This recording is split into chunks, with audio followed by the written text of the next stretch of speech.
하나님 영이시니 예배한 자가 영과 진리로 예배할지니라.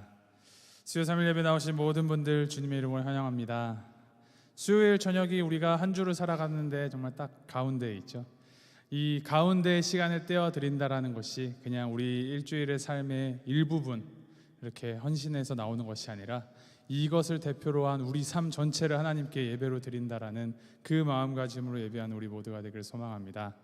오늘 특별히 왜 저희가 늘 밥 먹다가도 어쩌다 특식으로 한번 특별한 요리 먹으면은 참 맛있게 먹지 않습니까? 오늘 하나님께서 또 우리 강태훈 선교사님을 이 자리로 보내주셔서 특별한 은혜를 우리를 위해서 준비해 주셨습니다. 이 특별한 은혜 우리가 함께 나눌 때 정말 우리의 영혼이 하나님께서 이 온 우주 만물을 다스리시고 우리가 미처 알지 못했던 그 선교지에서도 어떻게 역사하셨는지, 어떻게 역사하고 계시는지, 또 어떻게 역사하실지를 우리가 함께 나누면서 은혜 나눌 때 우리 이 삶을 더 주님께 올려드리면서 주님을 경배하고 또 주님만 영광 돌리는 이 시간 되기를 소망합니다. 우리 함께 기도하심으로 예배 시작하도록 하겠습니다. 사랑해 주 하나님 아버지, 온 천지 만물을 창조하시고 다스리시며 운행해 가시는 주님의 그 섭리가 오늘 우리 이 자리 가운데 불러주시고 우리의 걸음걸음 인도하여 주시니 주님 감사합니다. 모든 것이 주님의 은혜입니다. 그 어느 것 하나 우리에게 당연한 것이 없고 합당한 것이 없음을 주님 고백합니다. 자격 없는 자에게 이 예배 자리를 허락하여 주시고 주님을 바라볼 수 있는 이 놀라운 시간을 허락하여 주시니 감사합니다. 주님을 예배하는 이 자리, 아버지 주님께서 준비해 주신 그 은혜 우리가 담뿍 담아가는 시간 될 수 있도록 인도하여 주시옵소서. 이 시간 우리가 주님을 예배할 때 주님과 우리 사이를 가로막는 그 모든 것들 주님께서 다 없이 하여 주시며 오직 주님의 이름만 높이 드러나는 시간 될 수 있도록 주님께서 인도하여 주시옵소서. 우리가 전심을 다해서 주님께 나아가길 소망합니다. 주님 우리의 마음을 주장하여 주시고 이 시간 우리의 예배를 기뻐 받아 주시옵소서. 감사드리며 예수님의 이름으로 기도합니다. 아멘.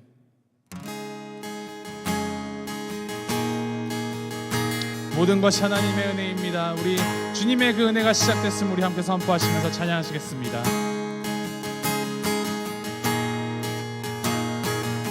시작됐네,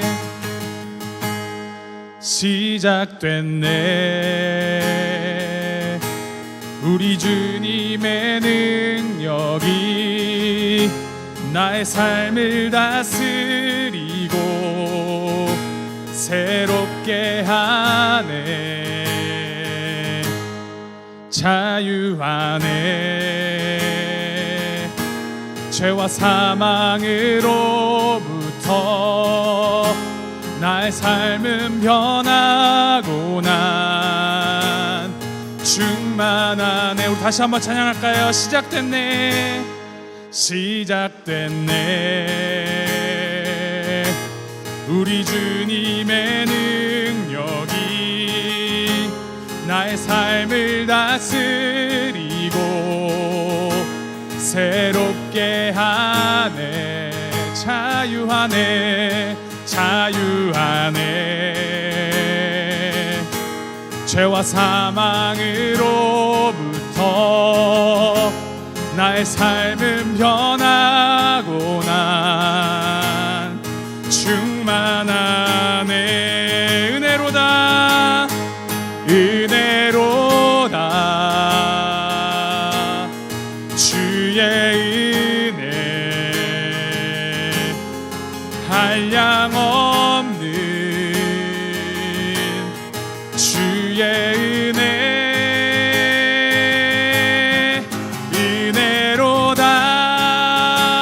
은혜로다.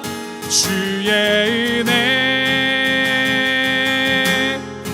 변함없는 진실하신 주의 은혜. 시작됐네, 시작됐네. 우리 주님의 능력이 나의 삶을 다스리고 새롭게 하네. 자유하네, 자유하네. 죄와 사망으로부터 나의 삶은 변하고 난 내 은혜로다 은혜로다 주의 은혜 한량없는 주의 은혜 은혜로다 주의 은혜 변함없는 신실하신 주의 은혜 은혜로다 은혜로다 주의 은혜 한량없는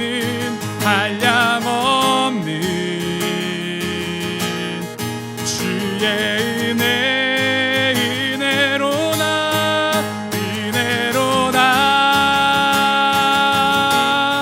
주의 은혜 변함없는 신실하신 주의 은혜 은혜로다 은혜로다 주의 은혜 변함없는 신실하신 주의 은혜 변함없는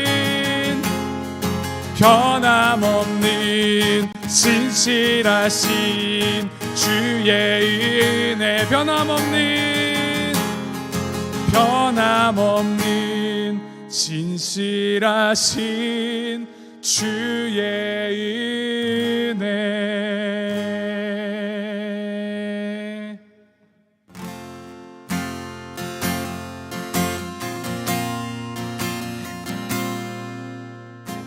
세상은 들리고 사람들은 변하여도 나는 주를 섬기리 주님의 사랑은 영원히 변하지 않네 나는 주를 신뢰 우리 다시 한번 믿음으로 고백합니다 세상은 들리고 사람들은 변하여도 나는 주를 섬기리 주님의 사랑은 영원히 변하지 않네 나는 주를 신뢰해 오직 믿음으로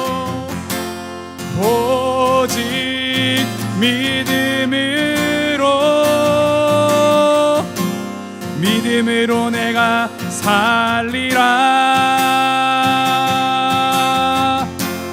오직 믿음으로 내가 살리라 믿음은 들리고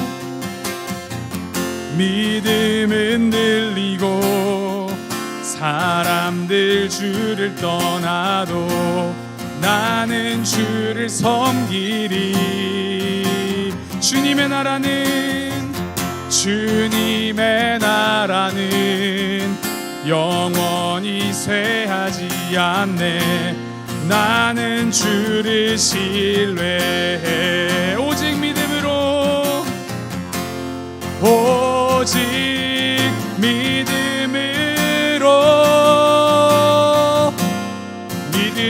내가 살리라 오직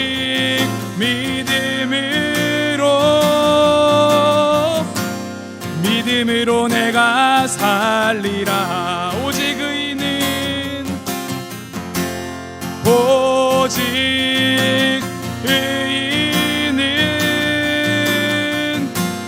믿음으로 말미암아 살리라 오직 의인은 믿음으로 말미암아 살리라 오직 믿음으로 오직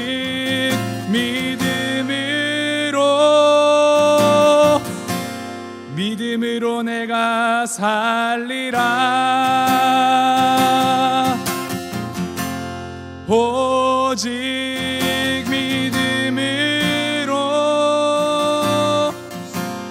믿음으로 내가 살리라.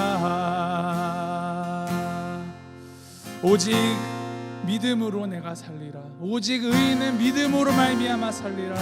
우리가 방금 고백한 이 찬양의 가사, 우리가 깊이 곱씹으면서 우리 시간 함께 기도하실 때, 하나님, 내가 살아가는 그 힘이 주님을 향한 믿음으로 말미암게 하시옵소서. 믿음이 아니고서는 그 어떤 것도 내가 주님을 위하여서 살아갈 수 없음을 고백하게 하시옵소서.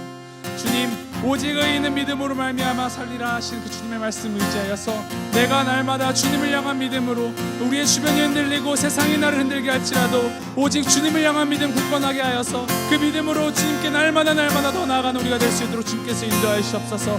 우리 함께 주님께 기도하시면서 나아가도록 하겠습니다. 함께 기도하시겠습니다.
우리 이 시간 함께 기도할 때 우리 어려움 가운데 계신 분들을 위해서 중보하시면서 함께 기도하겠습니다. 육체의 연약함으로 또 병약함으로 노쇠함으로 아파하고 계신 우리 성도님들이 많이 계십니다. 주님께서 찾아주시고서 그 연약함이, 그 병약함이 우리 믿음을 흔들리지 않도록 주님께서 굳건히 붙들어 주시고, 그 가운데서 주님께서 역사하심을 우리가 그분들이 함께 정말 증언하고 삶으로 느낄 수 있도록 주님께서 찾아가 주셔서 힘되어 주시고 주님께서 붙잡아 주시옵소서. 특별히 우리 원인희 선교사님 위해서 함께 기도하실 때, 원인희 선교사님이 아직 여러 가지 검사를 하고 계신데 정확한 원인을 찾지 못한 상태에서 아직 회복이 더디다고 하십니다. 주님께서 우리 원인희 선교사님 붙들어 주셔서 정말 그 연약함 가운데 주님께서 새 힘 불어넣어 주시고, 그 IT 땅 가운데에서 그 수고하시는 그 마음 주님께서 연락하여 주셔서 그 땅 가운데 선교사님 통하여서 주님을 위한 성령의 열매들이 아름답게 맺어 주시도록 주님께서 인도하여 주시옵소서. 우리 함께 선교사님 위하여서 또 우리 병약한 우리 성도님들을 위하여서 함께 중보하시면서 나가도록 하겠습니다. 함께 기도하시겠습니다.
하나님의 사랑, 주님의 눈물, 온 세상이 마여 잃어버린 영혼 찾아 오신 주님, 지금도 우리를 사랑해. 2000년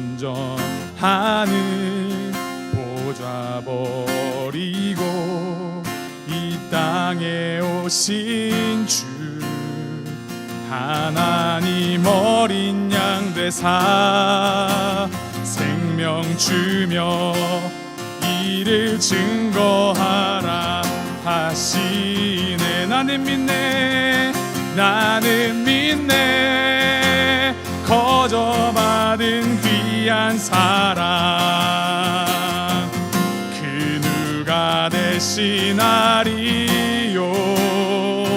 나의 생명 다할 때까지 그 사랑을 전하리라. 우리를 위해 보내주신 예수 그리스도를 생각하시면서 우리 다시 찬양합니다. 하나님의 사랑, 하나님의 사랑, 주님의 눈물, 온 세상 임하여 잃어버린 영혼 찾아 오신 주님, 지금도 우리를 사랑해. 2000년 전 하늘 보좌 버리고 이 땅에 오신 주 하나님 어린 양 되사 생명 주며 이를 증거하라 하시네. 나는 믿네, 나는 믿네, 거저받은 귀한 사랑 그 누가 대신하리요. 나의 생명 다할 때까지 사랑을 전하리. 나는 믿네, 나는 믿네, 거저받은 귀한 사랑 그 누가 대신하리요. 나의 생명 다할 때까지 사랑을 전하. 나는 믿네, 나는 믿네, 거저받은 귀한 사랑 그 누가 대신하리요. 나의 생명 다할 때까지 사랑을 전하리. 나의 생명, 나의 생명 다할 때까지 그 사랑을 전하리. 다시 한번 나의 생명, 나의 생명 다할 때까지 그 사랑을 전하리라.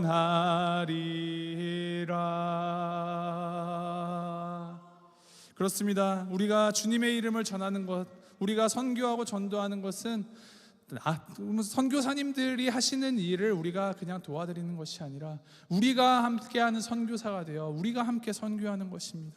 이 시간 우리 선교사님께서 말씀 전해 주실 터인데, 주님께서 이 시간 정말 큰 은혜 내려주시사 이 자리 가운데 주님의 역사하심을 우리가 보게 하시고 주님의 이름이 높아짐을 우리가 보게 하시며 그것을 붙들고 우리가 깃발을 높이 들고 주님을 위해서 선교하는 자들이 되게 주님 인도하여 주시옵소서. 이 자리 가운데 이 주님의 그 놀라운 성령 충만함으로 우리 마음을 채워주셔서 주님을 위해서 선교하는 그 마음이 우리 가운데 그 불길이 일어날 수 있도록, 그 바람이 불어 일어나도록 주께서 인도하시고 함께 하시옵소서.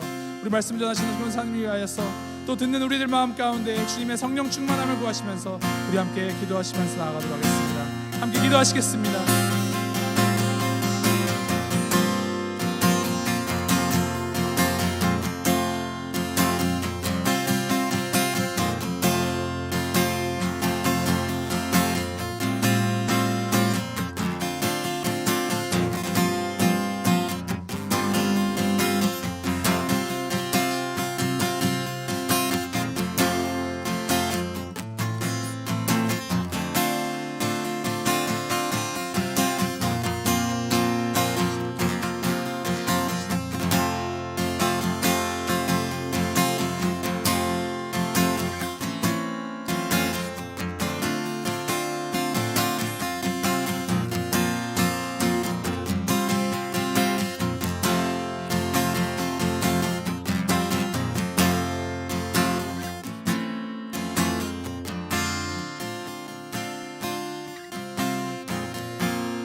주님, 자격 없는 우리를 위하여서 주님께서 이 땅으로 인간의 몸을 입고 가장 천한 것으로 오시고 또 우리를 위하여서 우리의 모든 죄를 지고 십자가에 달려 죽으셨고 또 죽음까지 이기시고 부활하시어 승천하신 주님의 그 승리 우리에게 허락하여 주니 주님 감사합니다.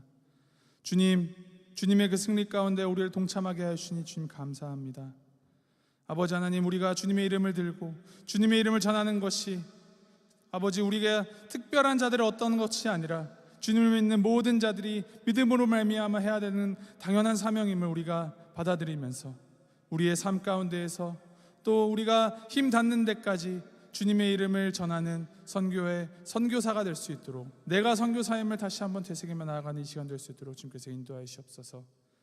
아버지 하나님, 이 모든 것 오직 주님의 성령 충만함으로 오직 믿음으로 할 수 있음을 고백합니다. 주님, 우리 가운데 주님께서 허락하시는 굳건한 믿음 우리가 무장하게 하시고 정말 움직이지 않고 흔들리지 않는 반석 되신 주님을 향한 그 믿음으로만 우리가 바로 설 수 있도록 주님께서 인도하여 주옵소서.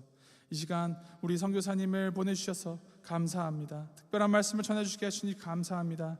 주님, 그 말씀 하나하나가 우리 마음 가운데 정말 스며들어와서 우리의 삶이 변화가 되고 더욱더 주님의 마음을 알며 주님을 닮아가는 시간 될 수 있도록 주님 역사해 주시고 함께하여 주시옵소서. 주님, 이 시간 온전히 주님께 올려드리오니 주님 영광 받아주시고 이 시간 이 자리 가운데 이 시간 가운데 공간 가운데 주님 역사해 주셔서 성령 충만함의 그 불길이 그 성령의 바람이 이 자리 가운데 가득 채워주시도록 인도하여 주시옵소서. 감사드리며 우리 주 예수 그리스도의 이름으로 기도합니다. 아멘.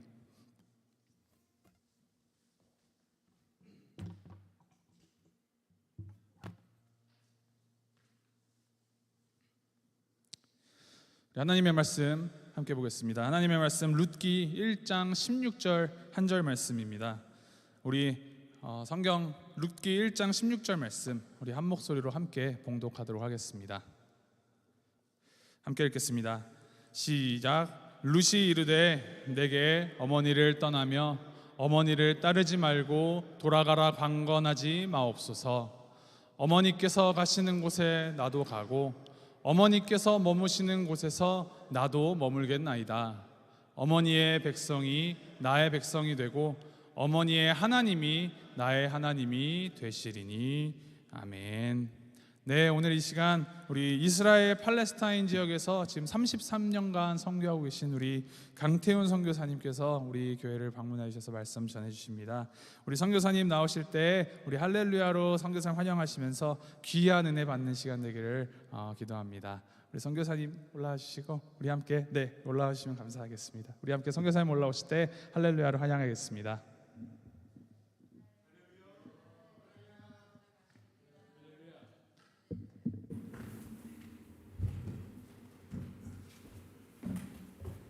할렐루야.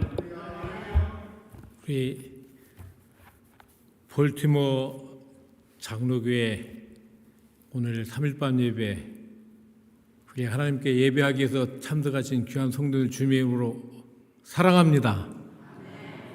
자, 여기는 우리 볼티모어 장로교회가 이 지역의 장로교회 어머니 같은 교회라고 알고 있습니다. 맞지요? 예. 교회가 들어오면서 보니까 너무너무나 아름답고 우리 한국의 그 정서적인 교회 있죠. 전통적인 교회. 그래서 너무나게 좋았습니다.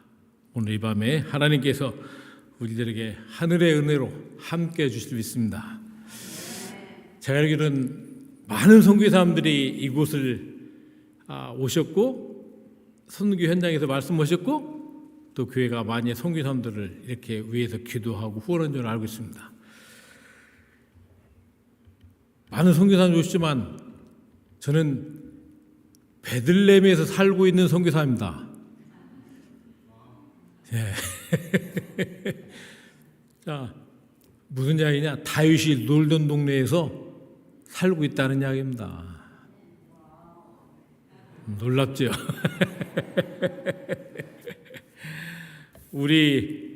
그리고 우리 주님이 태어나신 곳이 베들레헴에 있습니다.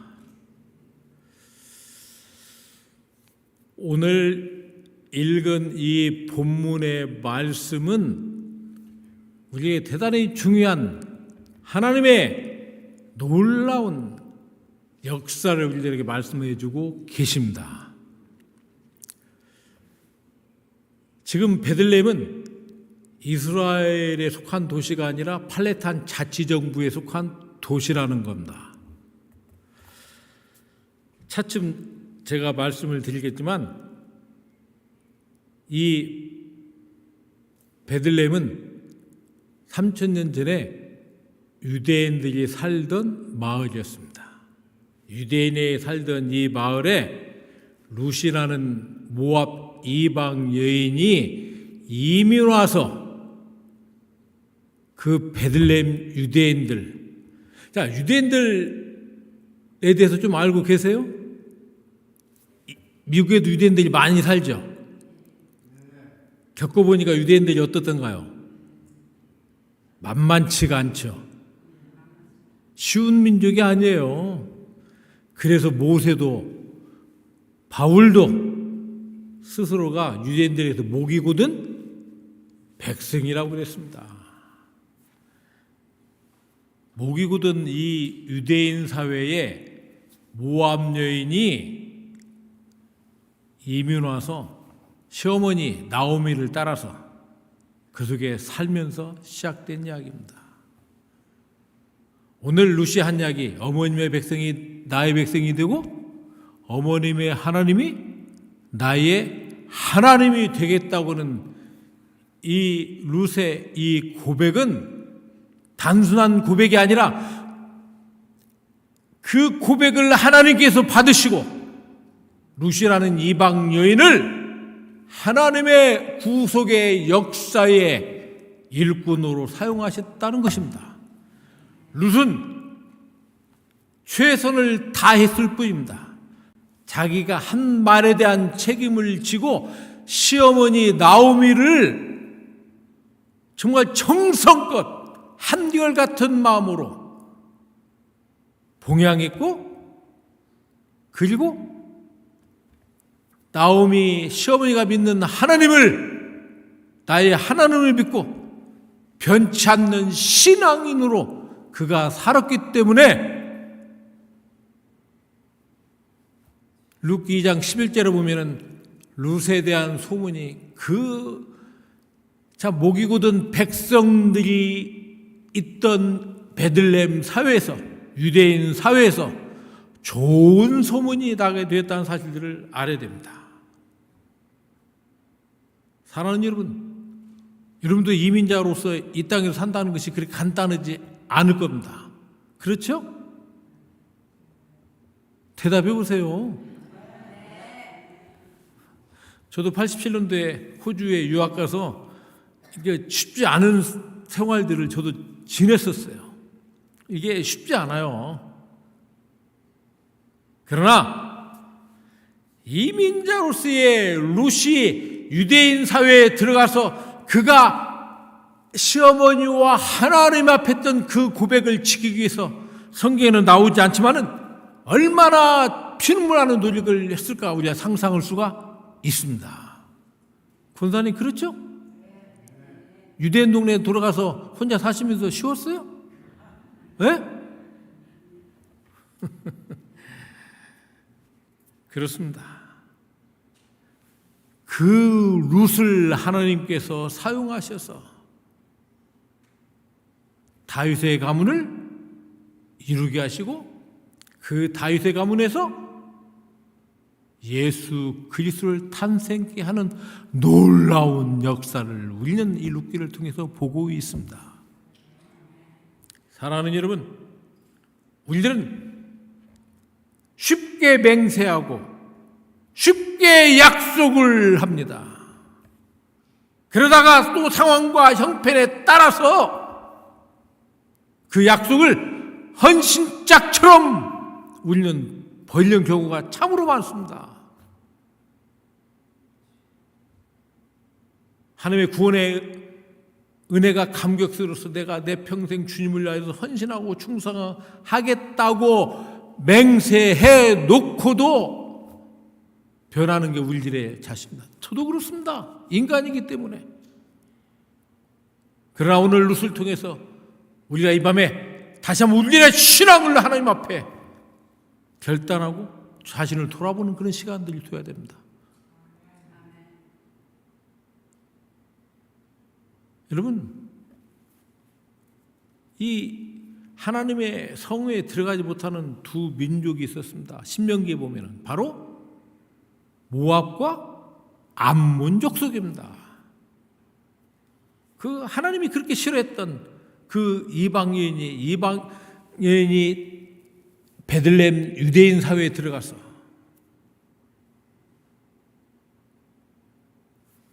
어떤 피눈물 나는 그 노력을 했을 거라고 저는 생각합니다. 그걸 보고 하나님께서 성경에 보면 예수 그리스도의 족보에 4명의 여인이 들어갑니다.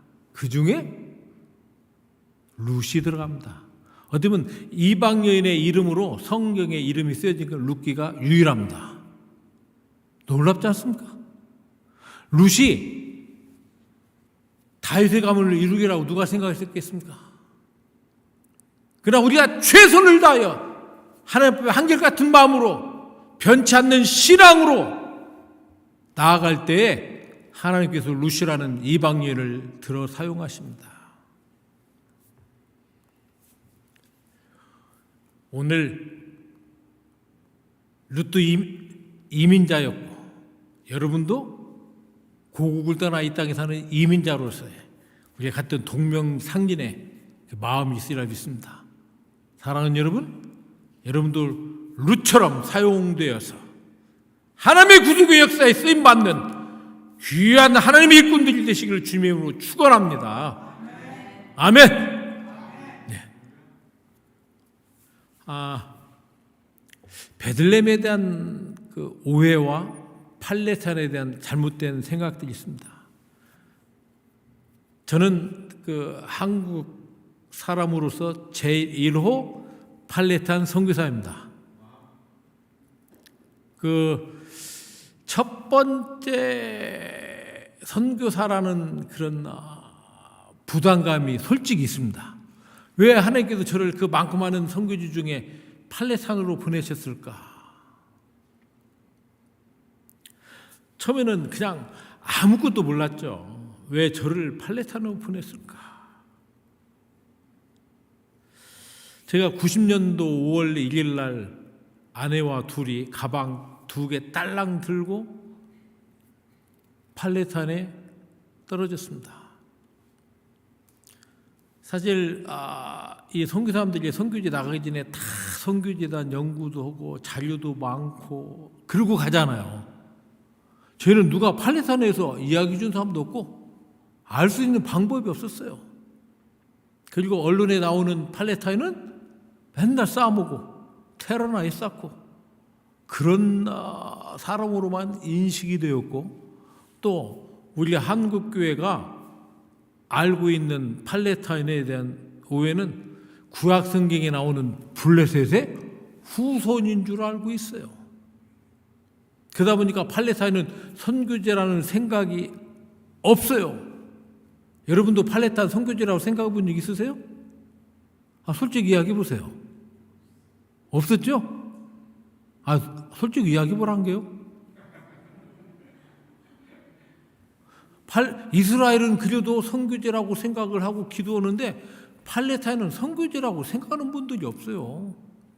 제가 선교 초년병 시절에 한국 가가지고 막 팔레스타인 선교를 해야 됩니다 하고 막 제가 아는 모든 지식을 동원해서 팔레스타인에서 이야기를 하고 팔레스타인의 상황이 형편이 이렇습니다 한참을 이야기하고 내려왔더니 어느 목사님이 나보고 강성교사님 말이에요. 왜 팔레스타인 선교를 하느냐고. 그런데 팔레스타인 편들다고 막 나한테 막 뭐라고 하더라고요. 왜? 우리에게는 팔레스타인은 구약시대의 블레셋하고 같은 그 족속인 줄 알고 있어요. 오해를 하고 있어요. 여러분 구약시대 때 블레셋이 얼마나 하나님의 백성 이스라엘을 괴롭혔습니까? 그러니까 그 블레셋이 지금도 하나님의 백성 이스라엘을 괴롭힌다고 생각하고 있는 거예요. 대단히 오해하고 있는 거예요. 지금의 팔레스타인은 구약시대의 블레셋하고 전혀 상관이 없습니다. 그리고 지금의 이스라엘도 솔직히 말씀드리면은 구약시대 이스라엘하고 우리가 똑같이 볼 수가 없어요. 그런 면에서 우리가 이스라엘에 대한 오해와 함께 팔레스타인에 대한 오해가 있기 때문에 팔레스타인 선교에 대해서 관심이 있기는커녕 팔레스타인은 하나님부터 저주받은 백성이라고는 그런 사고들이 율법적인 사고가 우리가 있어요. 오래전에 우리 집에 영국의 목사님이 오셨어요. 저희 집에서 이제 저녁 식사하면서 한참 이야기를 하는데 저한테 선교사님 왜요? 그랬더니 하나님께서 구약시대 때 여호수아에게 가나안을 정복하면서 그 땅에 있던 모든 가나안 족속들을 다 죽이라고 했는데 그때 다 죽이지 않고 살아남아가지고 지금 하나님의 백성 이스라엘을 지금 팔레스타인들이 괴롭힌다는 거예요. 그러니까 그 목사님 말씀이 제 이야기 아니에요. 이 팔레스타인들 다 죽여버려야 한다고요. 내가 그 일 듣고요. 아니 나 지금 팔레스타인 선교 시작한 지도 얼마 안 됐는데 팔레스타인 다 죽여버리면 어떡하냐고 내가 선교사로서. 근데 글쎄 목사님 지금이 구약시대입니까? 신약시대입니까? 물어봤어요. 그랬더니 신약시대라고 그러더라고요. 그럼 예수님이 이 땅에 왜 오셨습니까? 내가 물어봤어요. 예? 예수님이 이 땅에 오신 이유가 뭡니까? 내가 물어봤어요. 유대인만을 위해서 오셨습니까? 여러분 예수님이 이 땅에 오신 이유가 뭡니까? 온 인류를 죄 가운데서 구원하시기 위한 구세주로 이 땅에 오셨습니다. 그렇죠? 그렇다면은 우리들이 어떻게 구원받을 수 있습니까? 이방인인데 예수 그리스도의 이 땅에 오시면 저 하늘의 모든 영광을 버리고 이 땅 육신으로 이 땅에 오신 예수 그리스도는 온 인류를 유대인과 우리 모든 인류를 죄 가운데서 구원하시고 오신 것입니다. 그런데 지금도 율법적이고 구약적인 사고로 그런 생각하면 어떻게 하시냐고. 그랬더니 말씀을 안 하시더라고요. 그분만의 그 목사님만의 생각 아니라 대부분의 우리 크리스찬들이 그러한 사고를 갖고 있습니다. 그러니까 저는 팔레스타인 선교사로서 그 현장도 어렵지만 팔레스타인이 선교지라고 생각하고 그들이 구원받을 백성이라고 생각을 하지 않는 많은 성도들을 상대로 팔레스타인 선교에 대해서 또 이야기를 해야 돼요. 그래서 저는 이중의 고통을 가지고 있는 그런 선교사입니다. 다른 선교사님들은 그냥 그 선교지 뭐 마음에 오고 할렐루야 하고 막 그 선교지를 알고 있으니까 한다고 하는데 팔레스타인은 한번 접고 들어가는 곳이에요. 여러분 팔레스타인 선교에 대해서 처음 듣죠? 그렇죠? 오늘 이후로는 팔레스타인도 예수 그리스도의 복음을 듣고 구원받아야 될 백성이라는 생각을 바로 가져주시면 고맙겠습니다. 할렐루야! 우리 볼티모어 장로교회 여러분들이 기도 시간에 팔레스타인 선교에 기도해 주신다면 놀라운 역사가 저는 일어나리라고 믿습니다. 물론 팔레스타인 선교가 그렇게 간다는 것이 아니에요. 98%가 무슬림인 저 팔레스타인 선교가 쉽지 않습니다. 그럼에도 불구하고 루시 모압에서 시어머니 나무엘을 따라갔을 때에 그 놀라운 변화가 있으리라고 전혀 생각하지 못했을 겁니다. 그렇습니다. 우리는 나에게 주어진 일에 최선을 다할 때에 하나님께서 우리를 도구로 사용하셔서 하나님의 역사를 이루신다는 것을 우리는 믿어야 될 줄로 믿습니다. 제가 우리 황 목사님과 다니면서 참 초창기에 우리 조선 땅에 가셨던 선교사님들에 대한 이야기를 들으면서 제가 요즘 많이 배웁니다. 120년, 130년 전에 조선 땅은 그야말로 이 지구상에서 존재도 없었던 그런 나라였습니다. 그렇죠? 여러분 미국에 살면서 이 풍요로운 이 땅에 살면서 제가 뉴욕의 엠파이어 빌딩이 몇 년도에 세워진지 아세요, 여러분? 예? 나보다도 모르시네. 1930년대 엠파이어 그 127 빌딩이 세워졌다고 제가 알고 있습니다. 그런 나라에서 살던 선교사님들이 그 조선 땅에, 이 지구상에서 존재도 없었던 조선 땅에 가서 가난하고 무지하고 먹을 것 없고 그 질병으로 가득 찼던 나라, 그런 나라에 가서 산다는 이 땅의 삶을 버리고 그 땅에 가서 산다는 그 자체만 해도 그건 상상도 할 수 없는 그런 헌신입니다.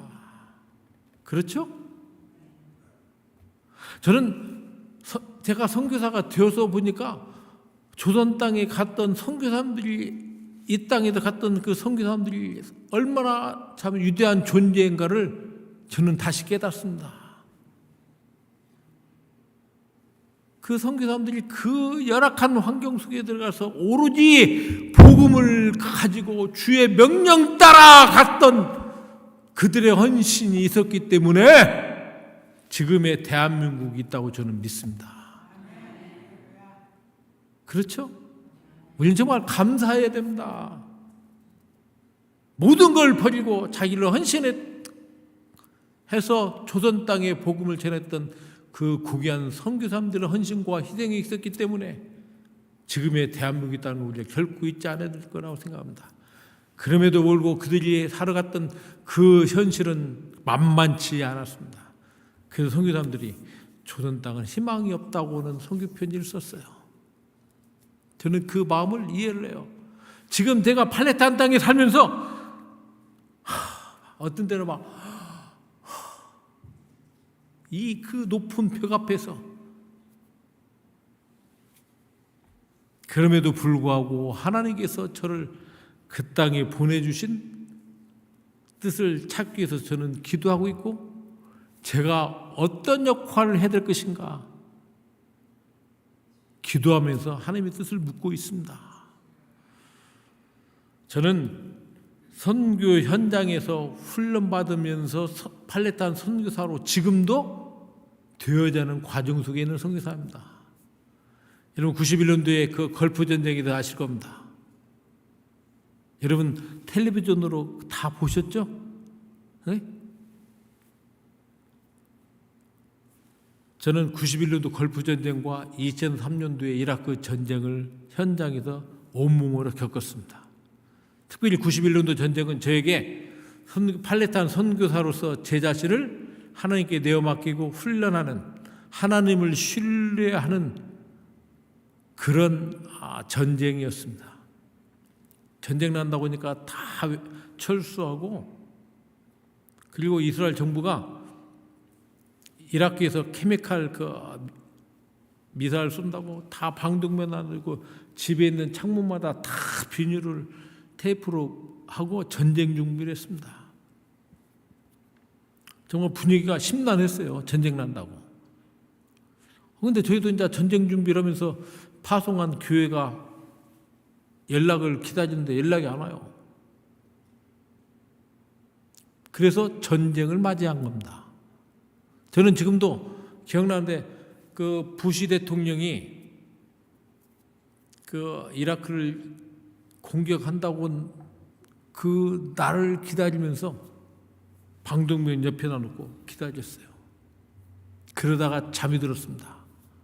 아침에 그 아랍 친구가 문득 전쟁 났다고 해서 전쟁 난 줄 알았어요. 그리고 27발의 스카드 미사일이 이라크에서 날라왔습니다. 거의 꼭 미사일을 쏴도 초전쟁에 쏘면 누가 뭐라고 합니까? 꼭 오밤중에 쏴요. 그러면 공격 사인이 울리고 정말 두려운 마음으로 방독면 쓰고 해제 사인 올릴 때까지의 그 시간의 그 공포라는 것은 겪어보지 않으면 몰라요. 그래서 저도 선교사니까 엎드려서 기도하면서 하나님 살려달라고, 이 공포 속에서 저를 담대하게 해달라고 기도했는데요. 그게 잘 안 되더라고요. 무릎 꿇고 기도하려고 하면 이게, 여러분 솔직히 어렵고 힘들면 기도가 잘 되던가요? 솔직히 이야기만 해보세요. 돼요? 네, 솔직해서 좋습니다, 여러분. 기도하려고 엎드리면 무슨 생각이 나는 거니? 이 선교사가 지금 이게 어렵고 이게 참 이 공포 속에 있는데 나를 파송한 교회와 성도들에 대한 그런 좀 있더라고요, 속에서. 그래서 세상 방언이 나오더라니까요. 세상 방언이 아시죠? 불만이 나도 속에서 나오더라. 그러니 그게 얼마나 힘들어요, 선교사가. 그래서 제가 이러다가는 안 되겠다 싶어서 제가 두 손 들고 하나님 앞에 항복했습니다. 하나님 죽이든지 살리든지 알아서 하십시오. 그리고 내가 하나님 앞에 항복했다니까요. 그러고 나니까 마음에 평안이 왔습니다. 여러분 어렵고 힘들 때 정말 하나님 앞에 두 손 들고 항복하십시오. 그때 하나님께서 말씀하시고 여러분에게 은혜를 허락하십니다. 그래서 주님 앞에 생명을 내어 맡기고 항복하고 난 후에는 공급사인이 울려서 제가 아내한테 그랬어요. 여보, 방송에 들고 나가자 했더니 왜 나가냐 해서 따라오라고. 그래서 나가도 보니까 이라크 쪽에서 날아오는 미사일이 보이더라고요. 빨간 불빛이 퓨 날아와요. 그러면 이스라엘 쪽에서 패트리엇 미사일을 쏴요. 그걸 맞춘다고. 근데 엇비서하게 같이 이렇게 가요. 안 맞고. 그 한쪽에도 쿵 하고 한쪽에도 쿵 소리를 써요. 하나님 앞에 생명을 내어 맡기면 날아가는 미사일이 보입니다. 아멘. 우리들의 어려움을 보인다고요. 하나님의 생명을 내어 맡기면. 저는 그때 깨달았습니다. 그때 그 미사일로 훈련을 받았었기 때문에 제가 그 분쟁의 한복판 속에서도 제가 하나님을 신뢰하고 하나님께서 저와 함께 하시는 걸 믿고 제가 지금까지 30년 넘게 살 수가 있었습니다. 만약에 그때에 제가 한국교회가 비행기싹을 보내가지고 나갔더라면, 그리고 또 상황이 종료돼서 돌아왔더라면 저는 지금까지 그 땅에서 살 수가 없었습니다. 어느 분이 저보고 그래요. 전쟁 끝나고 선교사면 막 순교의 각오로 남아 있었다고. 선교지. 내가 왜 선교지, 왜 순교의 각오로 남아? 비행기 싹이 못 나갔는데. 그때 비행기 싹이 안 왔었기 때문에 제가 지금 그 땅의 선교사로 살아남을 수가 있었습니다. 사랑하는 여러분, 여러분이 살아가면서 이 광야 같은 이 세상 속에서 어려움이 닥치죠. 그렇죠? 그때마다 하나님께 무릎 꿇으십시오. 하나님이 여러분과 함께 하시고 그걸 통해서 여러분들에게 계획한 복이 있다고 저는 믿습니다. 저는 91년도에 그 걸프 전쟁을 겪었었기 때문에 2003년도에 이라크 전쟁을 지날 수가 있었습니다. 저는 2번의 전쟁을 겪었다고 했잖아요. 마찬가지로 이라크 전쟁 난다고 하니까 또 많은 사람들이 철수하고 한국 대사관에서 저보고 철수하라고. 그러나 저는 하나님께서 함께 하신다고 저는 믿었기 때문에 철수하지 않았습니다. 철수해야 될 이유도 없었어요. 왜? 선교사가 어릴 때마다 다 철수하기 시작하면 어떻게 됐냐고요. 그래서 제가 아람 목사님과 함께 같이 사역하는 아람 목사님과 함께 전쟁 구호품을 만들어서 제가 센터, 제가 그 탄생교회 옆에서 유치원하고 문화원을 하던 때입니다. 돌아다녔더니 다들 이웃들이 걱정들이 얼굴들이 사색이 됐어요. 전쟁 나면 어떻게 그러냐고. 그 저보고 하는 말이 있어요. 너는 외국인이니까 나갈 수 있지만 우리는 못 나가는데 겁이 난다고 두렵다고 저한테 그 이야기를 하더라고요. 제가 그때 그랬어요. 나는 안 나간다. 여기 있는다고. 걱정 말아라. 네, 그랬어요. 저는 그 2003년도 그 이라크 전쟁 중에 저에게 했던 그 이웃들의 그 말을 지금도 생생하게 기억하고 있습니다. 나는 안 나갈 테니까 걱정 말아라. 했더니 얼굴이 달라지더라고요. 그러면서 하는 말이 있었어요. 여기 많은 외국인들이 여기 와 있는데 어려울 때마다 전쟁 때마다 밖으로 나갔다가 들어온다는 거예요. 저는 그 말의 의미를 그때 깨달았어요. 아, 그렇구나. 내가 이들이 필요하니까 외국인들한테 이렇게 하지만은 마음의 문을 열지 않는다는 것.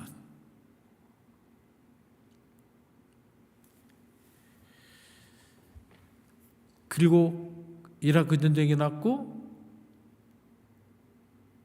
저녁마다 그 동네 사람들이 우리 센터에 와서 아랍 음식을 해가지고 그들이 왔습니다. 그거는 저 한국 사람이 전쟁 중에도 나가지 않고 자기들과 함께 있다는 것을 그들이 감사의 표현을 하는 걸 제가 보았습니다. 아, 그렇구나. 선교사는 내가 무슨 선교 사역을 잘하고 무슨 말 해서가 중요한 것이 아니라 어려울 때 이들과 함께 친구가 되어주는 것이 선교라는 걸 저는 그때 깨달았습니다. 그리고 2000년도에 2차 인티파다 때, 여러분 인티파다라는 것은 팔레스타인들이 이스라엘에서 독립 시위를 하는 그들 인티파다로 그럽니다. 1차와 2차 인티파다로 많은 팔레스타인들이 죽었습니다. 2차 인티파다 때는 서로 양쪽 간이 총격전을 하면서 정말로 무시무시한 전쟁을 했었습니다. 그 중심에 베들레헴이 있었습니다. 우리 집 거실에서 보면은 양측 칸에 막 총격전하고 하는 그 빨간 예광탄이 왔다 갔다 하는 게 보이고 막 한 저녁마다 2-3시간씩 그 총격전을 벌였어요.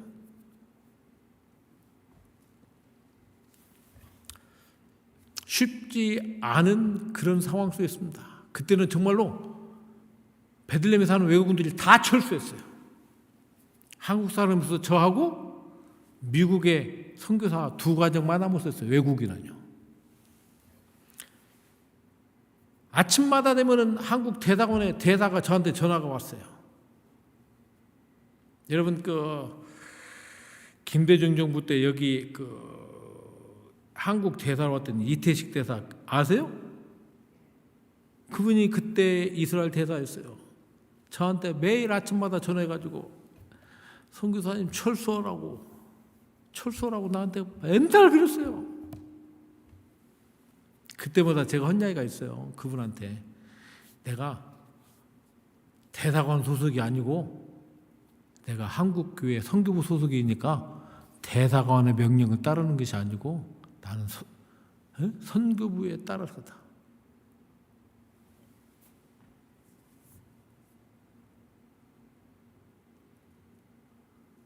저는 그 2차 인티파다를 통해서 하나님께서 저희로 하여금 팔레스타인의 그 어려움들을 정말 뼈저리게 느끼게 하셨어요. 이스라엘군 탱크가 들어오고 그 총격전 중에 우리 집도 총알 2방이 거실로 날려 들어왔어요. 하나님께서 저희를 살려주셨기 때문에 제가 오늘 이 볼테모어 장로교회에 올 수 있었습니다.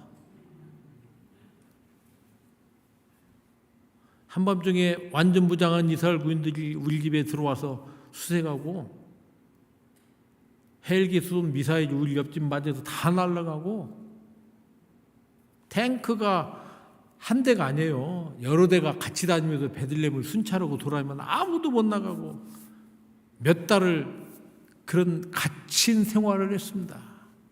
여러분 나갈 수 있는데도 안 나가는 거하고 못 나가서 나가는 건 전혀 다른 차원입니다. 여러 달 동안 그 탱크가 돌아다니면서 갇혀 있으니까 막 너무나 막 가슴이 터지려고 하더라고요. 갇혀 있다고 생각해 보세요. 그래서 하루는 탱크가 지나가면은 한참 있다 오거든요. 돌아오니까 그때 내가 도저히 못 살겠더라고요. 그 내가 집 밖으로 나갔어요. 그랬더니 동네 사람들이 이렇게 보더니 하나둘씩 나오더라고요. 저 외국 사람이 한국 사람이 나가니까 저를 믿고 따로 나오는 거예요.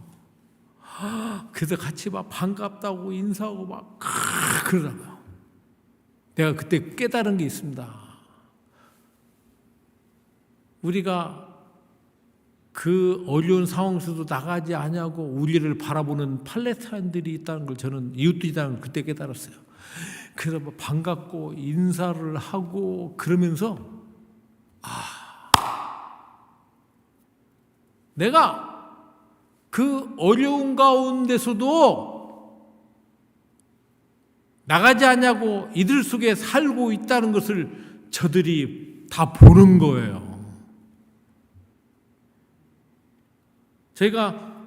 좀 이따 제가 센터 우리 동영상을 보여드리겠지만 센터를 하나님께서 베들레헴 보아스의 뜰에 세울 수 있게 하신 것은 바로 그들과 어려울 때 친구가 되어서 같이 살았기 때문에 그 일이 가능했다는 걸 저는 나중에 깨닫게 되었습니다. 선교는 현지인들의 삶 속에 들어가서 그들과 같이 더불어 살고 하나가 되는 것이 선교라는 걸 저는 깨달았습니다.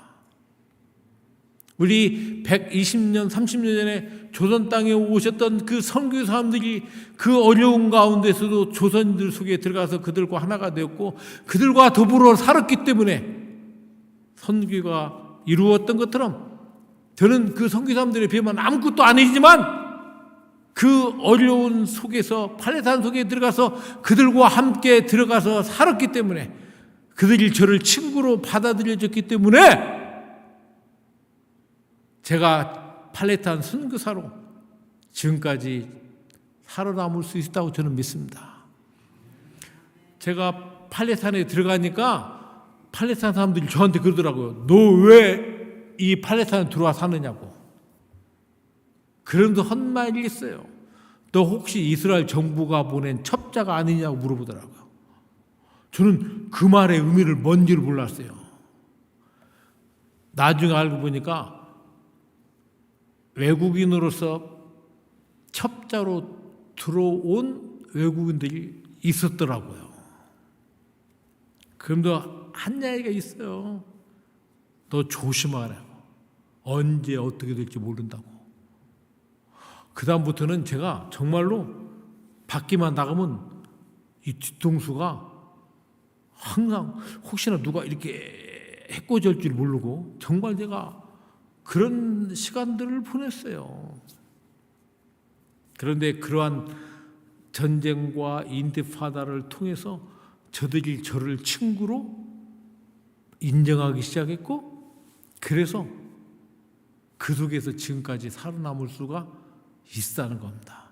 만약에 제가 어려울 때마다 밖에 나갔다가 들어오고 밖에 나갔다 들어오겠다면 저는 그들 속에 들어가서 친구로서 살 수가 없었을 겁니다. 왜 하나님께서 부족한 저를 팔레스타인에 보내셔서 선교사로 살게 하셨는가를 저는 고민하고 기도했어요. 하나님, 왜 저 같은 것을 그 땅에 보내셨습니까?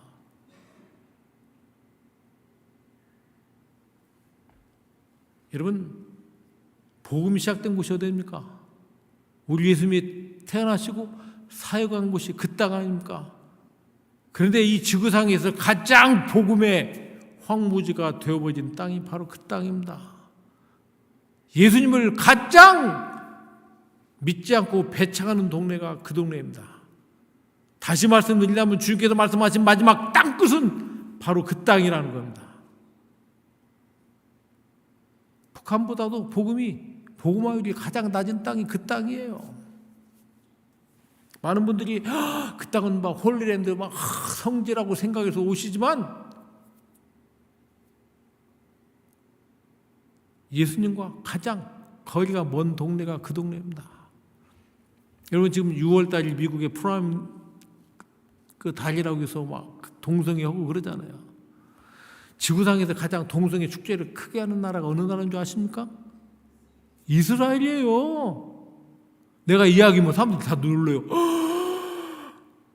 홀리랜드 성지라고 생각을 하고, 거룩한 백성들, 유대인들 추수는 피필이라고 생각하는데, 지구상에서 가장 동성애를 크게 하는 나라가 이스라엘이라고 하면 다들 놀래요. 그리고 예루살렘에서 게이 퍼레이드를 해요. 여러분 상상이나 하십니까? 그곳은 복음의 마지막 땅끝이라는 것을 우리가 바로 알아야 되고, 그것은 선교지라는 것을 아셔야 됩니다.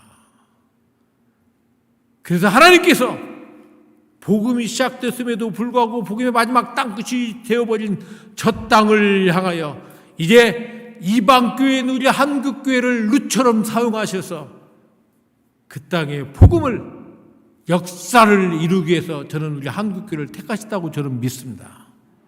아멘. 그래서 저같이 부족한 사람을 보내셔서 마지막 땅끝 선교를 이룰 수 있도록, 선교라는 것이 열정만 갖고 있는 거 아니지 않습니까? 선교를 이룰 수 있는 공간이 필요해요. 그래서 우리 120년 조선 땅에 갔던 선교사님들이 학교를 세우고 병원을 세우고 교회를 세우고 선교의 기반들을 닦지 않자 닦으셨습니다. 그래서 그 터 위에 복음의 역사가 일어났던 것처럼 한국교회로 하여금 그거 선교할 수 있는 터를 닦도록 하나님께서 저로 하여금 그 일을 감당케 하셔서 저를 보내시다고 저는 믿었습니다. 왜 그러니 많은 선교사님들이 한 선교에 계시다가 이 비자 문제로 어려움을 겪고 결국은 철수를 해요.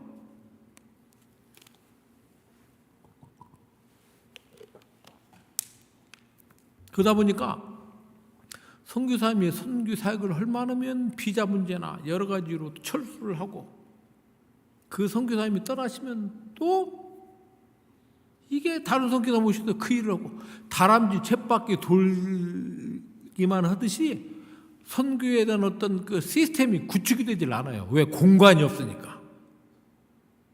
그런데 소국 교회들은, 미국이나 영국이나 그런 교회들은, 제가 예루살렘의 스카틀랜드 장로로 같이 사역을 해봤는데 보니까 거기는 공간이 있으니까, 교회가 있고 학교가 있고 병원이 있으니까 그걸 중심으로 선교 사역이, 선교사님이 바뀌어도 사역은 계속 가는 걸 제가 봤어요. 아니, 우리 한국교회는 선교사님이 왔다가 철수하면 또 끝나고 다시 시작하고 그 일을 반복하는 걸 봤어요. 이건 아니다. 그래서 제가 하나님께 기도했어요. 하나님, 이제 이곳 선교를 위해서 선교를 계속할 수 있는 공간이 필요합니다. 그것이 바로 그 생각을 하게 된 이유가 93년도 오슬로 협정에서 이스라엘과 팔레스타인이 평화협정을 맺고, 그 오슬로 협정에 의하면 팔레스타인이 5년 후에 팔레스타인 국가로 되게 한다는 그 조항이 있었어요. 그래서 제가 하나님, 이때야말로 제가 제1호 팔레스타인 선교사로 팔레스타인이 독립하기 전에 팔레스타인 선교를 위할 교두부를 세워야 됩니다. 그래서 제가 그때 기도했습니다. 하나님, 팔레스타인 선교를 할 수 있는 공간을 세울 수 있는 땅을 주십시오. 그래서 그때부터 제가 베들레헴에다 선교센터를 세울 수 있는 땅을 하나님께 기도했습니다. 10년 만에 2007년도에 지금 보아스의 뜰에 땅을 살 수 있게 되었습니다. 제가 한국을 갔는데 어떤 아는 권사님이 나를 좀 보자고 해서 봤더니 홍대 앞에서 그 치과를 하는 권사님이 계시는데 저녁 식사를 대접한다고 해서 그 권사님을 만났어요. 만났는데 그 권사님이 저한테 그래요. 센터 다 세우셨냐고. 그러니 10년 동안 그 센터 세우자고 기도하고 이야기를 했더니 다 세운 줄 알고, 내가 권사님, 그분은 저 처음 만난 분이에요. 센터를 세우는 건 고사하고 아직 땅도 안 샀다고. 그 놀라는 거예요. 아니 아직 땅도 못 샀냐고. 아니 뭐 내가 그때 돈으로 7천만 원이 모아졌습니다. 10년 만에 7천만 원. 누가 뭘 막 한 교회가 후원하거나 막 그러질 않았으니까 그야말로 개미 군단들이 조금씩 모아서 10년 만에 7천만 원이 모아졌는데, 제가 그 권사님한테 그랬어요. 권사님, 한 1억 정도, 한국 돈으로 오면 한 1억 정도가 있어야 센 땅을 좀 구입할 수 있는데 지금 7천만 원밖에 없다고 했더니 그 권사님이 그 자리에서 그럼 내가 3천만 원을 내죠. 그래서 그 돈을 가지고 제가 베들레헴으로 돌아갔는데 친구한테, 아랍 친구한테 연락이 왔어요. 지금 좋은 땅이 났다고. 한번 보겠느냐고 해서 보았더니 지금 센터의 땅자리를 보게 된 겁니다. 그 땅이 어떤 곳이냐, 바로 지금 오늘 읽었던 룻기에 나오는 보아스의 뜰의 일부였어요. 할렐루야. 그날 저녁에 그 땅을 보고 자는데 꿈속에서 그 땅에 십자가가 딱 그어지더라고요. 그래서 내가 그 다음날 볼 것도 없이 친구한테 내가 그 땅을 사겠다고 그랬더니 정확하게 1억이었어요. 놀랍지 않습니까, 여러분? 그 땅 주인이 요르단에 가서 그 신장 그 급성 그것 때문에 수술을 해서 급전이 필요했어요. 급전이. 그래서 그 땅을 내놓았는데 하나님은 정확하십니다. 정확하셔요. 그래서 그 땅을 제가 물어보지도 않고 그 가격대로 샀습니다. 2007년도 이야기입니다. 그리고 2010년도 3월 달에 공사를 시작을 했습니다. 그래서 지금까지 공사를 하고 있습니다. 10년이 넘게.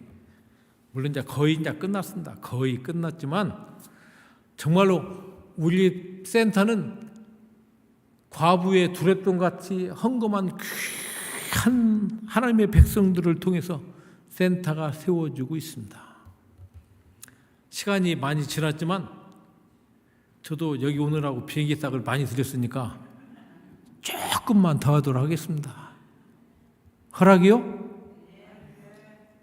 뭐 허락 안 하면 그냥 내려가겠습니다. 내가 지금 8시 40분인데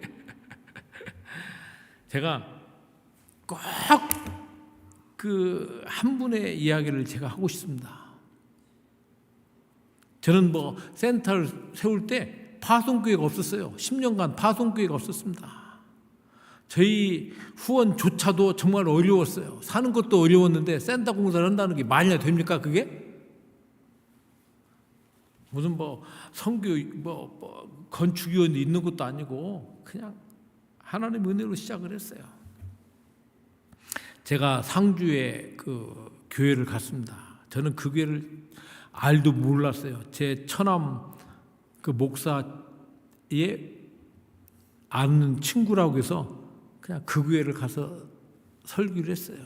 그리고 센터에 대해서 이야기를 했고, 앞으로 센터가 세워지면은 앞으로 한국교회를 통해서 있고 선교라고 막 그런 이런저런 이걸 팔레스타인 선교의 중요성을 이야기했는데, 끝나고 났더니 그 목사님이 저한테 불러요.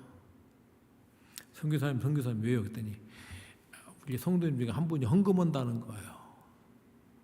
그래서 만났어요. 근데 참 저는 지금도 그분 이야기만 하면 가슴이 참 먹먹해요. 그 시장에서 야채 가게에서 시장 그 좌판 놓고 장사하시는 분이에요. 그 집사님이셨는데 우리 센터를 위해서 헌금을 하겠다고 그러더라고요.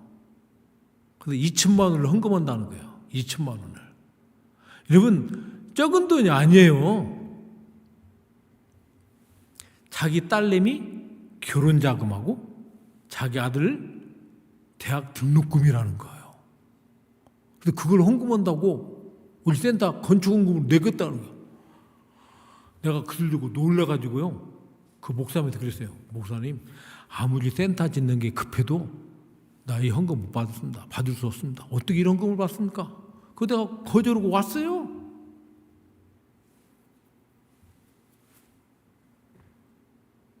근데 1년 후에 목사님 연락이 왔어요. 그한테도 자꾸 연락이 왔어요. 헌금 왜 안 가져가냐고. 나 못 받습니다. 그랬어요. 1년 후에 교회 당회에서 결정해 이거 목적헌금이니까 베들레헴을 보내야 된다고. 1년 후에 그 헌금이 왔어요. 제가 몇 년 전에 그 상주 교회를 갔어요. 갔는데 그분이 집사님이 권사님이 되셨어요. 그리고 그 남편분은 장로님이 되셨어요. 그래서 저 왔다고 식사 대접한다고 정말 맛있는 식사를 대접을 하면서 하는 이야기가 목사님 우리 이야기 들어보세요. 그때 헌금한 거 아시죠? 예.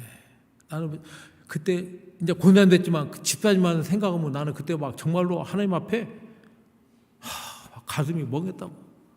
그때 그 헌금하고 나서요. 우리 딸내미 결혼해가지고 그 남편이 공무원 됐고 그 아들이 대학 졸업해가지고 공무원 됐습니다. 그리고 나는 권사가 됐습니다. 남편은 장로가 됐습니다 하라고 저한테 고백을 하더라고요. 여러분 한국에서 가장 좋은 직업이 뭔지 아세요? 공무원이요. 공무원. 둘이 공무원 됐다고. 내가 너무나 감사하더라고요. 나는 그 권사님 그 생각만 하면 막 가슴이 그렸는데 하나님께서 축복해 주시가지고 그 가정에 공무원이 둘 돼가지고 권사 되고 장로 되고 내가 얼마나 감사했는지. 사랑하는 여러분, 그래서 저는 저 센터는 하나님께서 세워주신 정말 귀한 하나님 앞에 정말 헌신한 주의 종들을 통하여 세워진 저 센터라고 저는 생각하고 있습니다. 그래서 만약에 솔직히 어느 한 교회가 헌금을 다 해가지고 세웠거나 어느 한 돈 많은 분이 헌금해서 세웠다면 저 센터는 연합을 위해서 쓸 수 없는 공간입니다. 그렇지 않겠어요? 그래서 하나님 저 센터를 세우신 목적은 이 마지막 시대 이방교회에서 우리 한국교회가 마지막 저 땅끝 선교를 위해서 하나님 앞에 하나가 되어서 하나님의 뜻을 이루는 공간으로서 연합해서 쓸 수 있는 그런 공간이라고 저는 생각합니다. 하나님께 세우신 저 센터를 통해서 이제 우리가 해야 될 일이 있습니다. 이제 하나님께 세우신 저 센터를 한번 보도록 하겠습니다. 한번 동영상을 한번 틀어주시면 고맙겠습니다. 예수 그리스도의 탄생지임에도 불구하고 복음의 흙무지가 되어버린 베들레헴의 30년 전의 사역자로 온 강태은 선교사. 성경 룻기의 배경이 되는 보아스들의 10년의 준비 끝에 2007년 대지 500여 평을 구입하여 많은 어려움들을 주님의 은혜로 극복하고 팔레스타인 정부에 정식으로 등록하여 2010년 3월에 공사를 시작했습니다. 그리고 한국교회의 기도와 후원으로 현재 연건평 650평 5층 규모의 센터를 준비했습니다. 이제 센터와 사역을 알아보겠습니다. 1층에는 이 지역 학생들을 위한 방과 후 학교가 운영되고 있으며 방학이 되면 여름 캠프가 진행되고 있습니다.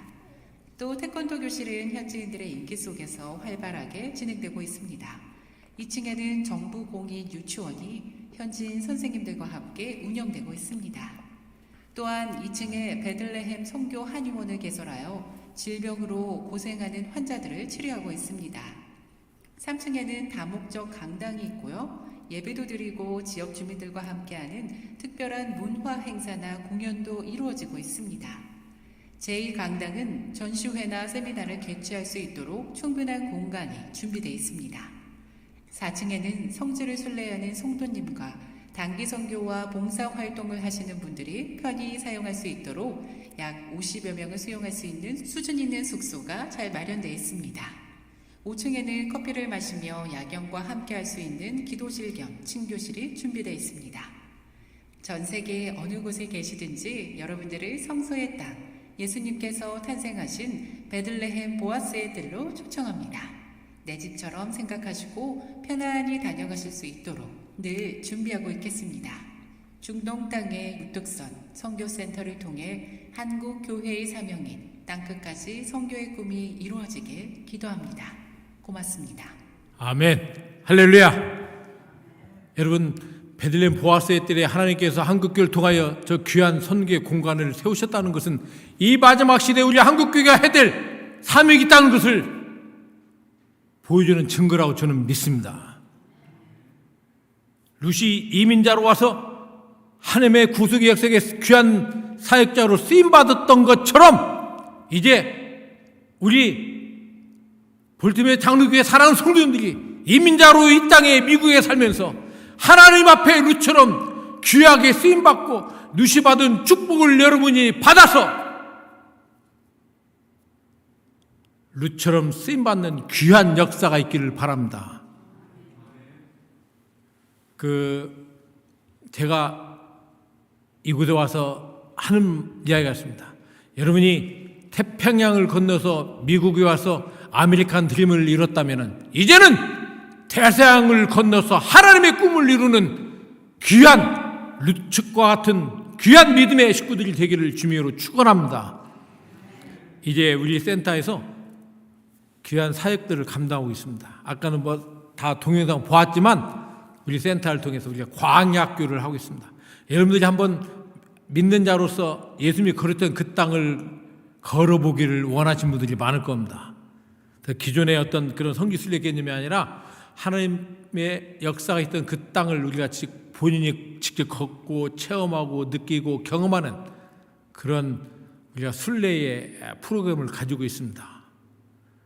벌써 9회째까지 광야학교가 시작되었고 주로 이제 우리 워싱턴 DC와 시카고, 뉴저지에 있는 성도님들이 오셔서 이 광야학교 체험을 했습니다. 그래서 우리 황 목사님께서 이 지역의 교회들에게 성소의 땅을 순례할 수 있는 그런 광야학교 프로그램을 계속 잘 진행시켜서 어떤 훈련과 교육의 기회를 제공하려고 합니다. 우리 볼티모어 장로교회 우리 성도들 중에 앞으로 예수님이 그랬던 그 땅에 오시기를 원하시는 분들은 우리 광야학교에 참석하셔서 귀한 시간들이 되길 바랍니다. 아멘. 네, 아멘 하신 분만 오실 수 있습니다.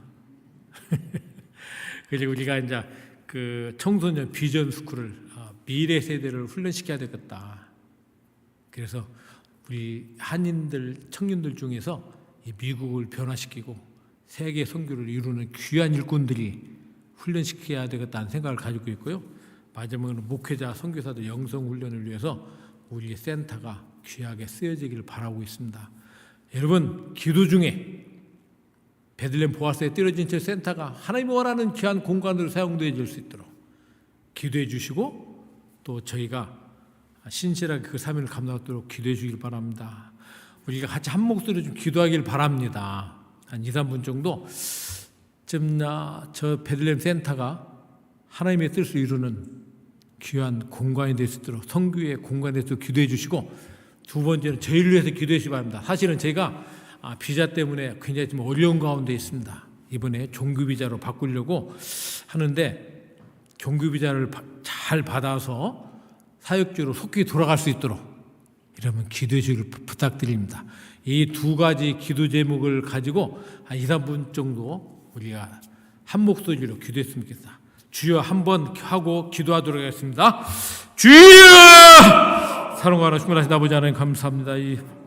이 밤에 죄를 사랑은 재단으로 불러주시면 감사합니다.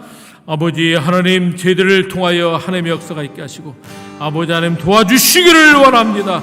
이 마지막 시대에 하나님의 뜻을 이루어가는 죄를 되도록 좀 도와주시기를 원하고, 우리 볼테모 장로교회 모든 사랑하는 성도님들이 아버지 하나님 마지막 시대 하나님의 뜻을 이루는 귀한 육군을 되도록 도와주시기를 원합니다. 베들레헴 보아스에 때려준 저 센터를 통하여 하나님의 역사가 있게 도와주시고, 아버지 하나님 룩처럼 사용되지는 귀한 죄를 내가하여 주셔서 이 마지막 시대에 하나님의 뜻이 이루어지는 귀한 보아스의 센터가 되도록 주님 도와주시기를 원합니다. 사랑과 하시는 아버지 하나님, 우리 모든 사랑하는 성도님들이 한번 되어서 하나님의 뜻을 이룰수록 주님 도와주시고, 아버지의 특별히 죄들이 비자 때문에 어려운 가운데 있지만은 아버지 하나님이 해결하여 주시옵소서. 아버지 하나님 비자를 해결하여 주시옵소서. 깊이 하나님께서 들어갈수록 죄를 도우시고 역사하여 주시옵소서. 사랑하는 귀한 성도들이 아버지 하나님 기도할 때 놀라운 역사가 있게 하여 주시옵소서. 오 사랑과 충만하신 아버지 하나님, 때까지만 죄를 도구로 사용하여 주셔서 이 마지막 시대에 하나님의 뜻을 이루는 제대로 도와주시기를 원합니다. 오 사랑과 충만한 아버지 하나님, 여러분들까지 하나님의 역사가 있게 하시고 주님 도와주시옵소서. 역사하여 주시옵소서. 역사하여 주시고 아버지 하나님 도와주시옵소서. 여호와여 불쌍히 함께하여 주시기를 원합니다. 도와주시옵소서.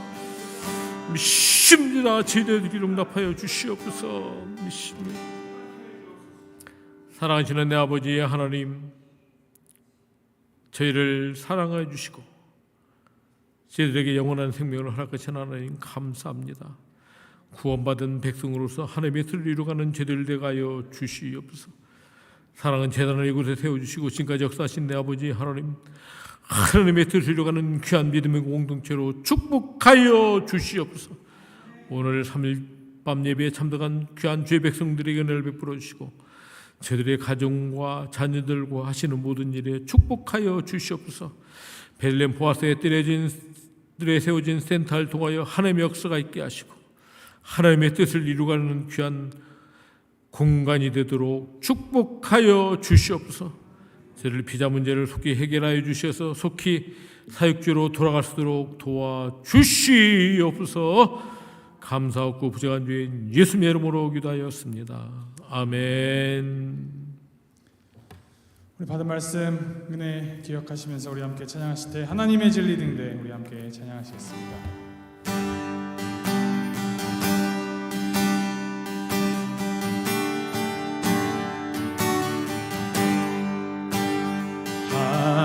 하나님의 진리 등대 길이 길이 빛나니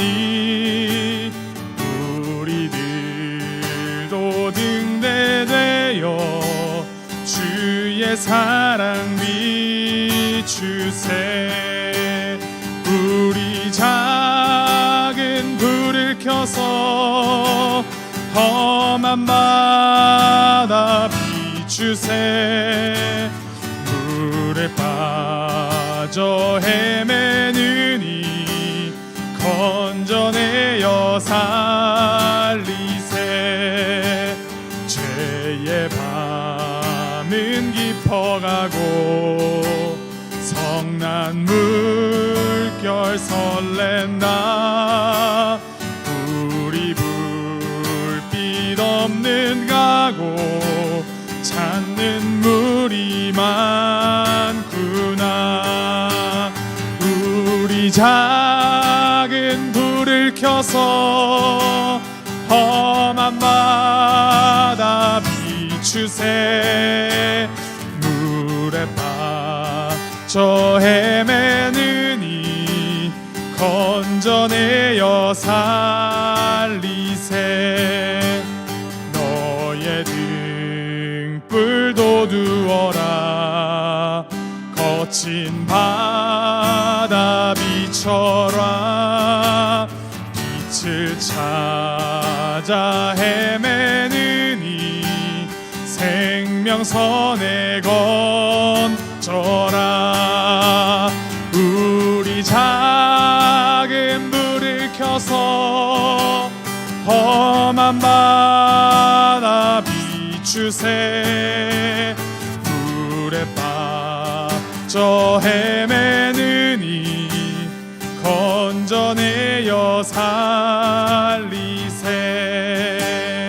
우리 작은 불을 켜서 험한 바다 비추세.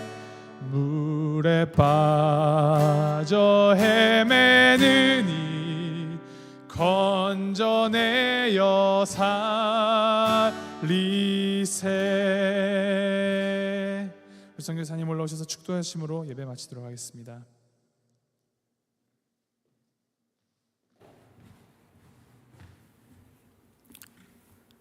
이제는 우리 주 예수 그리스도의 은혜와 당신의 독생자를 주시기까지 우리를 사랑하시는 하나님 아버지의 그 크신 사랑과 성령님의 감화 감동 교통하신 놀라운 역사가 3일 밤 예배에 참석하여 하나님 앞에 충성을 다짐하며 헌신을 다짐하며 하나님 나라 확장의 도구로 사용되어지기로 다짐하고 결심하고 돌아가는 귀한 성도들 머리에와 저들의 가정과 하시는 일들과 자녀손들 위에와 사랑하는 내 조국과 북녘의 동포들과 온 세계에 흩어져도 복음을 전하기 위해 수고하시는 귀한 동역자들 머리 위에 이제로부터 영원토록 함께 있을지어다.